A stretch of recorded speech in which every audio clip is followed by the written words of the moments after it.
Kamu Bilkis kan? Orang yang ngaku-ngaku Blackpink, nomor KTP 987654321. Katanya kamu pinjol karena mau bertarung lawan kakek merah. Woi, ini kenapa coba? Kok ada yang nelpon, ngaku dari bank, tahu nama lengkapku, tahu NIK aku, sampai tahu alamat rumahku. Aku aja nggak pernah ngasih data ke siapa-siapa.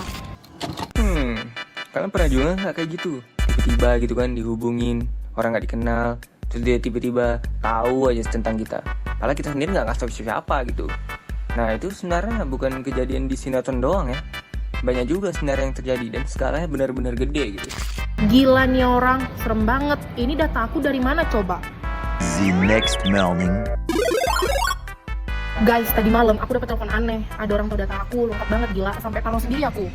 Itu mah kayak yang lagi rame di TikTok. Katanya data KPU bocor. Jutaan data pemilih dijual online. Aku lihat videonya kemarin. Serem banget captionnya. Semua warga Indonesia terancam. Lah, KPU, data pemilihan, aku kan gak main medsos, jadi beneran gak tahu soal ini. Emang separah apa sih? Tunggu dulu, sebelum panik kita cek dulu faktanya. Wan, video yang kamu tonton itu sumbernya dari mana? Ada link ke berita resmi atau cuman caption clickbait doang? Aku cuma lihat dari akun gosip sih, bukan akun berita resmi. Nah, itu contoh di informasi yang bikin orang jadi meremehkan faktanya. Terus gimana dong? Aku udah parno banget nih. Nah di titik ini biar nggak salah paham dan biar nggak parno nggak jelas, yuk kita kulitin apa sih yang sebenarnya terjadi gini. Jadi di tahun 2003 itu publik dikejutkan dengan dugaan kebocoran data pemilihan dari situs resmi milik KPU ya. Nah, data yang bocor nih mencakup nama lengkap, NIK, nomor kartu keluarga, tanggal lahir, alamat, sampai nomor telepon warga negara Indonesia. Nah, data ini diduga dijual oleh hacker di forum online dengan harga yang ya bisa dibilang murah lah dibanding jumlah data yang didapat. Berarti bukan cuma hoax dong. Tapi kok aku baca-baca komen orang, katanya ini cuma settingan atau biasa aja. Nah, itu masalahnya. Isu soal kebocoran data itu beneran ada dan pernah terjadi. Tapi kita harus tahu fakta yang benar, bukan cuma dari framing yang bikin panik doang. Tapi kan aku gak main medsos, apa aku tetap bisa kena dampaknya? Tapi itu justru poinnya ya, kebocoran itu nggak peduli itu kamu aktif medsos atau enggak. Selama kamu pernah daftar jadi pemilih, punya BPJS gitu, punya KTP, ataupun akun apalah, yang penting yang layanan digital pemerintah ataupun swasta, ya pasti data kamu berpotensi ikut tersimpan gitu, dan pasti ada resiko buat bocor. Bukan dari perilaku kamu di medsos gitu, nggak peduli deh. Yang penting ada daftar, ya pasti ada resiko gitu. Jadi yang nelpon aku kemarin itu kemungkinan dia dapat dari data yang bocor ini. Bisa jadi salah satunya.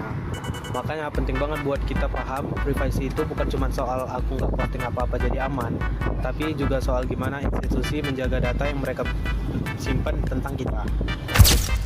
Sebenarnya di Indonesia juga ada sih hukum yang ngatur kayak gitu. Ya di Undang-Undang Nomor 27 Tahun 2022 gitu tentang pelindungan data pribadi. Ya undang-undangnya mewajibkan yang ngendalin data itu mau pemerintah ataupun perusahaan itu harus jaga baik-baik gitu keamanan data pribadinya gitu. Dan juga kalau misalnya adanya kecerobohan ya harus dikasih sanksi. Kalau tak enak kali mereka nggak ngapa-ngapain padahal datanya bocor. Tapi ya, punya aturan aja nggak cukup kalau implementasinya masih lemah. Makanya kita sebagai warga digital juga harus aktif jaga diri sendiri. Terus gimana caranya biar nggak gampang jadi korban kayak Bilkis? Beberapa hal simpel sih yang bisa kita lakuin.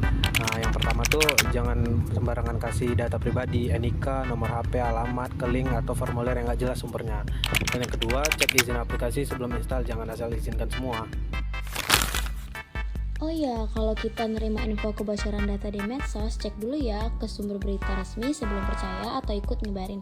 Biar gak ikut nyebarin hoax kayak yang Puan tadi hampir lakuin. Jadi intinya aku nggak perlu lah ya panik berlebihan, tapi juga nggak boleh cuek gitu aja.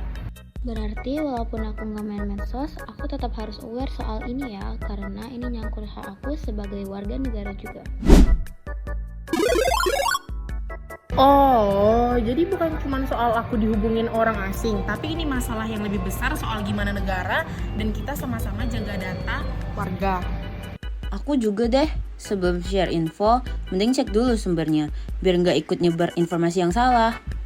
Dan meskipun aku nggak aktif medsos, ternyata privasi data itu tetap tanggung jawab bersama ya, bukan cuma urusan orang yang aktif di media sosial.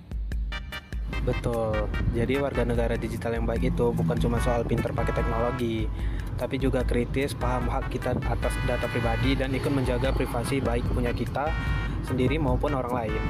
Jadi, dari kasus ini kita bisa belajar satu hal, yaitu di era yang serba digital kayak gini, itu data pribadi ya, bagian dari identitas dan juga hak asasi kita sebagai warga negara. Yang ngelindungin ya bukan cuma pemerintah ataupun perusahaan gitu yang pegang, tapi ya juga kita juga. Paman Ben ataupun Uncle Ben pernah bilang, with great power come great responsibility. Nah, di era kayak gini yang serba digital, datamu ya kekuatanmu, dan yang jaga ya tanggung jawabmu. Oke, bye.